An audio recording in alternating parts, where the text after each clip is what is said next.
Redmi மொபைலை எப்படி வந்து ஃபேக்டரி ரீசெட் வந்து பண்றது அப்படிங்கறத டீடைலா இந்த வீடியோல பார்க்க போறோம். வீடியோ ஃபுல்லா பாத்தீங்கன்னா எப்படின்றத தெரிஞ்சுக்கலாம். தெரிஞ்சுக்கிறதுக்கு முன்பாக சேனலை சப்ஸ்கிரைப் பண்ணிடுங்க. பெல் ஐகானை கிளிக் பண்ணி ஆல் அப்படின்றத செட் பண்ணிடுங்க.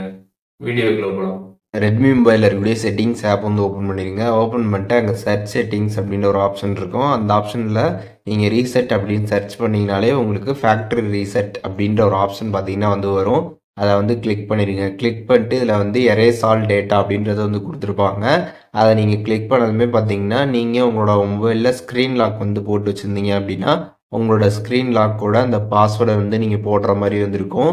அதை நீங்கள் போட்டதுக்கு அப்புறம் திருப்பி எரேஸ் ஆல் டேட்டா வரும். எரேஸ் ஆல் டேட்டா கொடுத்ததுமே பார்த்தீங்கன்னா உங்களோட மொபைலில் இருக்கக்கூடிய கம்ப்ளீட் டேட்டாவும் எரேஸ் ஆகிடும். உங்களோட மொபைல் கம்ப்ளீட்டாக ஃபேக்ட்ரி ரீசெட் வந்து ஆகிடும். ஒன்ஸ் பார்த்தீங்கன்னா வந்து உங்களுக்கு சுவிட்ச் ஆஃப் வந்து ஆகும்.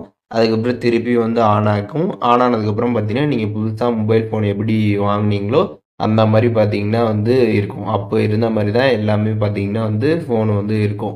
ஸோ இப்போது இந்த மாதிரி நீங்கள் வந்து ஃபேக்டரி ரீசெட் ரெட்மியில் வந்து பண்ண போகிறீங்க அப்படின்னா நீங்கள் என்ன பண்ணணும்னு பார்த்தீங்கன்னா உங்களுக்கு எல்லா டேட்டாவும் தேவைப்படுது அப்படின்னா உங்கள் ஃபோனில் இருக்கக்கூடிய எல்லா டேட்டாவும் பார்த்தீங்கன்னா வேறு டிவைஸ்க்கு பார்த்தீங்கன்னா நீங்கள் வந்து ட்ரான்ஸ்ஃபர் பண்ணிடணும். ட்ரான்ஸ்ஃபர் பண்ணிவிட்டு அதுக்கப்புறம் நீங்கள் ரீசெட் பண்ணிங்கன்னா பெட்டராக வந்திருக்கும்.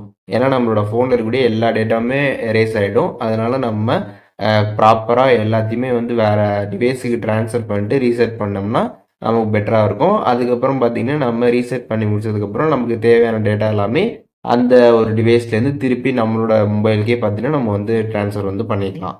ஸோ இப்போது எப்படி வந்து ரெட்மி மொபைலில் ஃபேக்டரி ரீசெட் வந்து பண்ணுறது அப்படின்றதுக்கான கம்ப்ளீட் டீட்டெயில்ஸ் தெரிஞ்சிருப்பீங்க.